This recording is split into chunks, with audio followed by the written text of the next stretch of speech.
जाने क्यों उसने एक भ्रम सा पाल लिया था। अभी थोड़ी देर बाद वह मासूम चेहरा वाला दौड़ता हुआ आएगा, हेलो कहता हुआ दूर चला जाएगा। इतनी सर्दी में जहाँ शरीर में सिरहन भरी चली जाती है, लोग बिस्तर में दुबके सवेरे देर तक उठने का नाम न लेते, किंतु वह न जाने किस मिट्टी की बनी हुई थी जो इस जाड़े में सुबह सुबह ऐसी सुनसान जगह में चली जाती। घंटों खानाबदोशों की तरह भटकती बेचैन आंखें जाने किसे ढूंढती रहती। जाने क्यों उसने एक भ्रम सा पाल लिया था। अभी थोड़ी देर बाद वह मासूम चेहरे वाला दौड़ता हुआ आएगा, हेलो कहता हुआ दूर चला जाएगा। किंतु यह उसका भ्रम था। काफ़ी देर इंतज़ार करने के बावजूद कोई नहीं आया। दिल बेचैनी से भर गया, आँखों में नमी तैरती चली गई। 2 महीने पहले हुई उस लड़के से मुलाकात की याद आ गई। उस दिन वह सुबह जल्दी जाग गई थी, किताब लिए छत पर आ खड़ी हुई। सर्द हवा के थपेड़े जैसे सुइयां चुभा रही हों। दूर सिप्रा नदी की मधुर कलकल सुबह के शांत वातावरण में रागिनी भर रही थी। सारा शहर कोहरे में नहाई सोई पड़ी थी। शॉल ओढ़कर यूं ही टहलते निकली। टहलते टहलते दूर निकल गई। ढलान की धूप पर बिखरी थी ओस की जगमगाती बूंदें।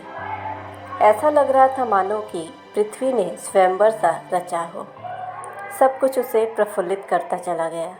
वह प्रकृति के सौंदर्य में खोई थी कि उसके कानों के समीप किसी ने हेलो कहा। उसने पलटकर देखा, एक अजनबी चेहरा दौड़ता हुआ दूर चला जा रहा था। फिर एक बार उसने फिर पलटकर मुस्कुरा कर देखा। फिर दौड़ता हुआ धुंध में ओझल हो गया था। वह असमंजस में पड़ गई। अपलक उसे जाता देखती रही। फिर सोचा शायद कोई परिचित हो। दूसरे दिन मन में जिज्ञासा लिए वह फिर चली गई। थोड़ी देर बाद वह अजनबी दौड़ता हुआ आया और हेलो कहता हुआ फिर चला गया। फिर सुनिए, अजनबी दौड़ता हुआ ठिठक गया था वहाँ। इसके बाद आप परिचित तो नहीं जान पड़ते। फिर कौन है आप? वो पूछती है। वो बताता है, मेरा नाम रुपेश है, आप ही के शहर में इंजीनियरिंग कॉलेज में पढ़ता हूँ। अजनबी ने मुस्कुराते हुए कहा था, अगर आपको ऐतराज़ ना हो तो मैं आपसे दोस्ती करना चाहता हूँ। मुझे लड़कों से दोस्ती करने में कोई दिलचस्पी नहीं, वो सीधे बोलती है। उसने सीधा कटाक्ष किया, फिर अपनी राह ले ली। घर आकर उसे लगा जैसे उसने सही आदमी के साथ गलत व्यवहार कर दिया है। दूसरे दिन जब सुबह वह मिला तो बोली, बात अगर सिर्फ दोस्ती की है तो मुझे कोई ऐतराज़ नहीं है। इस तरह अब रोज़ दोनों की मुलाकात होने लगी। उसने दोस्ती को दोस्ती तक ही सीमित रखा, कभी बेवजह बात नहीं की। लेकिन कभी कभी रुपेश नाम के उस लड़के की आँखों में अपने लिए प्यार देखकर वो डर जाती थी। फिर एक दिन वही हुआ जिससे वह डरती थी। मोना, मैं आपसे कुछ कहना चाहता हूँ, उसने डरते डरते कहा। मैं आपसे बहुत। उसके इस टूटे फूटे वाक्य का अर्थ वह समझ चुकी थी। फिर आंखें तरेरते हुए बोली, आ गए ना अपनी औकात पर। हाथ में उंगली दी तो दामन थामने लगे। मैं उन लड़कियों में से नहीं जिनके आशिक होने ज़रूरी हैं। माफ़ करना मोना, मैं आपकी दोस्ती को प्यार समझ बैठा। अब आपसे कभी मिलने की कोशिश नहीं करूँगा, रुपेश ने कहा। और इतना कहकर वो आँखों में नमी लिए बोझिल कदमों से चला गया। वह उसे जाते हुए देखती रही। ऐसा कतई ना था कि वह घमंडी थी। वह तो किताबों की दुनिया में खोई रहने वाली सीधी साधी लड़कियों में से थी। सिद्धांतवादी थी। हर वक्त आँखों में मोटा सा चश्मा लगा रहता था। उसने कभी महसूस ही नहीं किया था कि उसके सीने में भी दिल है। वह किसी के लिए धड़कना चाहता है, उसमें भी कोमल भावनाएं पलती हैं। और समय धीरे धीरे गुजरता गया। जब कभी वो एकांत में बैठती तो वह मासूम चेहरा याद आने लगता था। दिल में टीस सी उठने लगती थी, दिल तड़प उठता, आंखें उसे ही ढूंढा करती, आती जाती सांसें उसे ही पुकारा करती। प्रेम का बीज अंकुरित होकर विशाल वृक्ष बन चुका था।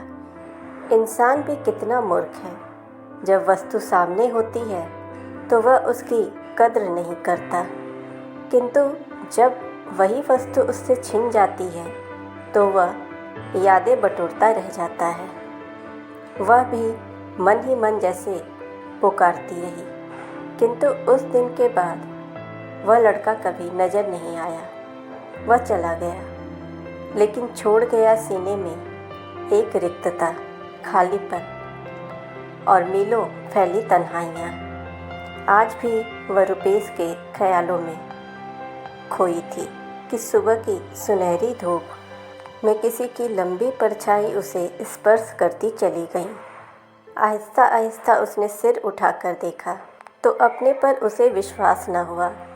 दिल के सभी तार एक साथ बज उठे और होठों पर मुस्कान तैरती चली गई। सामने रुपेश खड़ा था, वही रुपेश जो उसके प्राणों में अब बस चुका था, जिसे उसने ख्वाबों में मुस्कुराते अपने से बातें करते हुए देखा था, जो उसकी ज़िंदगी बन चुका था। उसके जी में आया वह रुपेश से लिपट कर फूट फूट कर रो कर कहे, मैं तुमसे बहुत प्यार करती हूँ, रोज़ तुम्हारा इंतज़ार करती हूँ, तुम्हारी बाट जोती हूँ, तुम क्यों नहीं आते। किंतु वह चाह कर भी मन का गुब्बार न निकाल सकी। रुपेश कहता है, मोना, मैंने बहुत चाहा कि आपको भूल जाऊं, किंतु भुला न सका। आज मैं यह शहर छोड़कर जा रहा हूँ। जाने के पहले सोचा आपसे मिलता चलूं। जाने क्यों मुझे विश्वास था कि आप यहीं मिलेंगी। मैंने अनजाने में कहीं आपका दिल दुखाया हो तो मुझे माफ़ कर देना। कहते कहते उसका गला भर आया, आँखों में नमी तैरती चली गई और वह तेज तेज कदमों से दूर होता चला गया। वह अपलक उसे जाता देखती रही। सहसा उसे लगा जैसे उसका सीना चीरकर कोई दिल निकाल कर ले जा रहा हो। दिल में टीस सी उठी, प्रेम पीड़ा से आंखें झलझला आईं। उसके प्राण पुकार उठे, रुपेश। उसका रोम रोम चीख उठा और वह दौड़कर रुपेश से जा लिपटी। फ्रेंड्स, ऐसी ही कहानियों के लिए आप हमारे चैनल को सब्सक्राइब करें, नोटिफिकेशन बेल दबाएं ताकि हमारी हर कहानियाँ आप तक पहुँचती रहें और इस कहानी को ज़्यादा से ज़्यादा लाइक और शेयर करें। Thanks for watching.